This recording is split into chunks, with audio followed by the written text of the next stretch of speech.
एक राज्य में हम लॉर्ड फर्गस और लेडी एलिनोर को एक जंगली इलाके में अपनी छोटी बेटी मेरिडा का जन्मदिन मनाते हुए देखते हैं। हालांकि एलिनोर खुशी खुशी मेरिडा के साथ खेलती है, लेकिन जब फर्गस छोटी लड़की को अपना धनुष और तीरों का सेट देता है तो वह परेशान हो जाती है। जैसे ही मेरिडा एक लक्ष्य को भेदने की कोशिश करती है, एक तीर पास के जंगल में चला जाता है। मेरिडा भाग जाती है और उसे वापस लाने के लिए, लेकिन जल्द ही उसका सामना एक चमकदार नीले विलोडविस्प से होता है। अपने माता पिता के पास वापस जाकर वह बताती है कि उसने क्या देखा, और उसकी माँ समझाती है कि वे किसी व्यक्ति को उसके भाग्य तक ले जा सकते हैं। अचानक जब एक विशाल काला भालू शिविर के मैदान में आ जाता है तो मुंह टूट जाता है। मेरिडा और उसकी माँ तुरंत चली जाती हैं क्योंकि लॉर्ड फर्गस और उसके लोग भालू के खिलाफ लड़ते हैं। समय बीतता है और हम देखते हैं कि लॉर्ड फर्गस ने भालू के कारण अपना पैर खो दिया है। बीते समय में लेडी एलिनोर ने 3 शरारती लड़कों को जन्म दिया है और मेरिडा अब जवान है। जबकि उसकी माँ चाहती है कि वह उचित हो, मेरिडा तीरंदाजी का अभ्यास करने और जंगल में यात्रा करने का इरादा रखती है। एक शाम एक दूत खबर लाता है कि 3 पड़ोसी कुलों ने मेरिडा की शादी के लिए लड़ने के प्रस्ताव को स्वीकार कर लिया है। स्वाभाविक रूप से युवती इस स्थिति से बिल्कुल भी खुश नहीं है।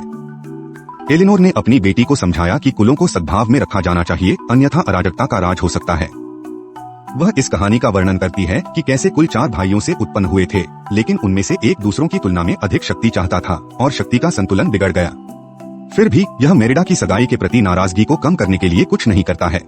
तीनों कुल जल्द ही आ गए और लॉर्ड्स मैकफिन, मैकिंटोश और डिंगवाल अपने प्रत्येक बेटे के साथ पहुँचे। परंपरा के अनुसार कुलों का प्रत्येक पहला बच्चा उस स्थिति में लड़ेगा जिसे राजकुमारी चुनेगी। इससे मेरिडा उत्साहित हो जाती है और वह उत्सुकता से तीरंदाजी का सुझाव देती है। जब खेल की बात आती है तो लगभग कोई भी बेटा खेल में अच्छा नहीं होता है, लेकिन हर कोई हैरान रह जाता है जब मेरिडा सबके सामने आती है और दावा करती है कि चूंकि वह भी पहली संतान है, इसलिए वह अपने हाथों के लिए लड़ेगी। एलिनोर मेरिडा को रोकने की मांग करती है, लेकिन वह अपनी माँ की अवहेलना करती है और प्रत्येक लक्ष्य पर ध्यान केंद्रित करती है। स्वाभाविक रूप से एलिनोर इस पर क्रोधित और अपमानित महसूस करती है और बाद में माँ और बेटी दोनों के बीच उसके कमरे में गर्मागर्म बातचीत होती है। मेरिडा का दावा है कि वह अपनी माँ की तरह नहीं बनना चाहती है और गुस्से में परिवार को चित्रित करने वाली एक टेपेस्ट्री को काट देती है, जिससे उसके और उसकी माँ के बीच एक छेद हो जाता है। इससे भी परेशान होकर एलिनोर अपना आपा खो देती है और मेरिडा के धनुष को पास की चिमनी में फेंक देती है। इससे परेशान होकर मेरिडा महल से भाग गई।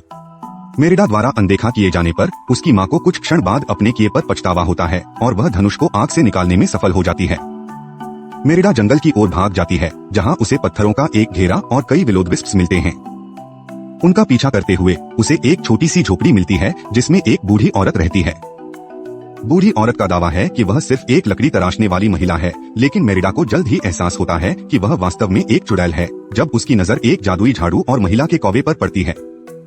मेरिडा उत्सुकता से अपनी माँ को बदलने के लिए जादू करने के लिए कहती है, लेकिन चुड़ैल यह कहते हुए मना कर देती है कि उसने पहले भी एक बार जादू किया था और उसे इसका पछतावा है। हालांकि जब मेरिडा उसकी सारी लकड़ी की नक्काशी खरीदने के लिए सहमत हो जाती है तो वह उस पर पुनर्विचार करने को कहती है। प्रस्ताव का विरोध करना बहुत कठिन है और चुड़ैल एक मिश्रण बनाती है जिससे एक छोटी सी पाई बनती है। मेरिडा को इसे अपनी माँ को देने का निर्देश दिया जाता है और वह उत्सुकता से ऐसा करने के लिए दौड़ पड़ती है। महल में लौटकर राजा फर्गस टूर्नामेंट की घटनाओं के बाद लॉर्ड्स को कुचलने की पूरी कोशिश कर रहा है। मेरिडा का सामना रसोई में अपनी माँ से होता है और उत्सुकता से उसे पाई देती है, लेकिन एक बार काटने के बाद एलिनोर का दावा है कि उसे अच्छा महसूस नहीं हो रहा है। मेरिडा खुशी खुशी उसे अपने कक्ष में ले जाती है, लेकिन जल्द ही उसकी खुशी की उसकी माँ बदल जाएगी सदमे में बदल जाती है जब उसकी माँ एक काले भालू में बदल जाती है। यह जानते हुए कि राजा फर्गस निश्चित रूप से एलिनोर को मार डालेगा, मेरिडा फर्गस और लॉर्ड्स का ध्यान भटकाने के लिए अपने भाइयों की मदद लेती है, जबकि वह अपनी माँ को महल से बाहर निकालकर वापस जंगल में ले जाती है। दोनों डायन का घर ढूंढने में कामयाब हो जाते हैं, लेकिन पाते हैं कि वह अब खाली है। मेरिडा के लिए छोड़ा गया एक संदेश बताता है कि चुड़ैल अगले वसंत तक चली गई है और यह जादू 2 सूर्योदय के भीतर स्थायी हो जाएगा।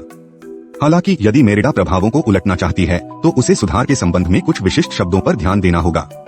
मेरिडा निश्चित नहीं है कि इसका क्या मतलब है और दोनों सुबह का नाश्ता करने से पहले उस शाम जंगल में सोते हैं।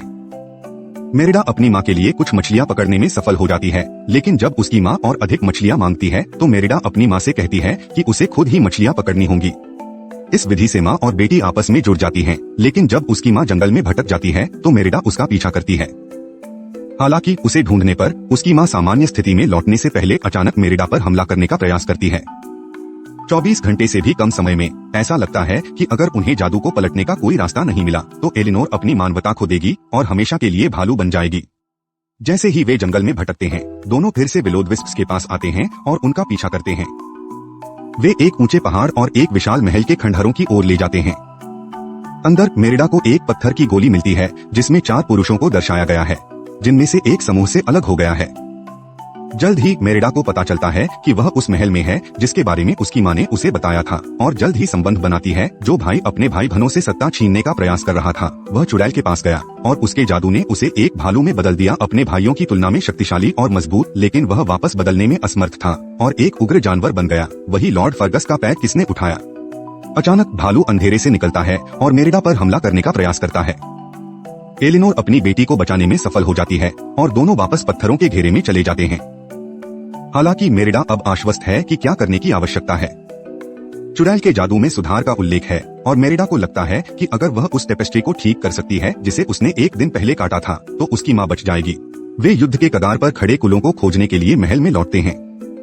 मेरिडा नरम पड़ने का इरादा रखती है और खुद को परंपरा की मांग के अनुसार एक प्रेमी चुनने के लिए तैयार घोषित करती है, लेकिन एलिनोर के संकेत पर वह पहले जन्मे बच्चों को अपने समय में जिसे भी चाहें उससे शादी करने की अनुमति देती है। कबीले सहमत हैं, परंपरा को तोड़ रहे हैं, लेकिन अपने गठबंधन को नवीनीकृत और मजबूत कर रहे हैं।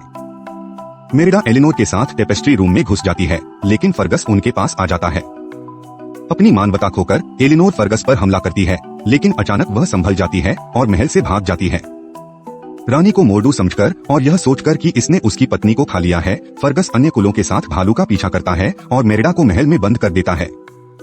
मेरिडा अपने समान 3 भाइयों हैरिस, ह्यूबर्ट और हैमिश की सहायता से भाग जाती है, जो मंत्रमुग्ध केक खाने के बाद भालू के बच्चे बन गए हैं। मेरिडा टेपेस्ट्री की मरम्मत करती है और अपने पिता का पीछा करती है। फर्गस और कुलों ने एलिनोर पर कब्जा कर लिया, लेकिन असली मोर्डू के आने से पहले मेरिडा ने उन्हें विफल कर दिया। मोर्डू कबीले के योद्धाओं के साथ लड़ता है और मेरिडा को निशाना बनाता है, लेकिन एलिनोर हस्तक्षेप करता है, मोर्डू को पकड़ लेता है और उसे गिरते मेंढर द्वारा कुचल दिया जाता है। इससे राजकुमार की आत्मा मुक्त हो जाती है, जो उसे मुक्त करने के लिए मेरिडा को चुपचाप धन्यवाद देता है और एक बुद्धिमान व्यक्ति में बदल जाता है। जैसे ही दूसरी बार सूरज उगता है, मेरिडा अपनी माँ को मरम्मत की गई टेपेस्ट्री में ढक देती है, लेकिन वह भालू ही बनी रहती है। यह सोचते हुए कि यह व्यर्थ है, मेरिडा एलिनोर के साथ मेल मिलाप करती है और उसे वापस पाने की भीख मांगती है। अनजाने में चुड़ैल के संदेश का सही अर्थ पूरा करती है और अपनी माँ और भाइयों पर जादू के प्रभाव को उलट देती है। मोर्डू के चले जाने के बाद मेरिडा और एलिनोर एक नई टेपेस्ट्री पर एक साथ काम करते हैं। अन्य कुलों को विदाई देने के लिए गोदी पर बुलाए जाने के बाद वे अपने घोड़ों पर एक साथ सवार होते हैं।